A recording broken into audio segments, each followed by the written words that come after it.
হাসরের মাঠে জাহান্নামকে ৭০,০০০ শিকল দ্বারা বেঁধে রাখা হবে। তখন জাহান্নাম বলতে থাকবে, কোথায় গুনাহগার বান্দাগুলো, তাড়াতাড়ি আমার পেটে দিয়ে দাও, আমি তাদের কলিজা পর্যন্ত পোড়াতে থাকব। তখন আল্লাহ তাআলা বলবেন, হে জাহান্নাম, একটু অপেক্ষা কর। কিন্তু জাহান্নাম থামতে চাইবে না, ফেরেশতারা শিকল দিয়ে ধরে রাখবে। এই অবস্থা দেখে আমাদের প্রিয় নবীজি সাল্লাল্লাহু আলাইহি ওয়াসাল্লাম সেজদায় পড়ে যাবেন এবং বলবেন, হে আমার রব, আমার উম্মতকে জাহান্নাম থেকে রক্ষা করুন। তখন আল্লাহ তাআলা ফেরেশতাদের হাতে এক বিশেষ পানি দিয়ে বলবেন, জাহান্নামের উপর ছিটিয়ে দাও। ফেরেশতারা পানি ছিটানোর সাথে সাথে জাহান্নাম পিছিয়ে যেতে থাকবে।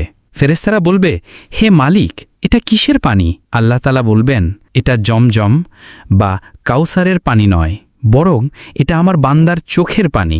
যখন তারা আমার ভয় কেঁদেছিল, আমি ওই পানিকে সোনার কলসিতে ভরে রেখেছিলাম, কারণ জাহান্নাম সব সহ্য করতে পারে, কিন্তু তওবাকারী বান্দার চোখের পানি সহ্য করতে পারে না। সুবহানাল্লাহ, কত দয়ালু আমাদের রব।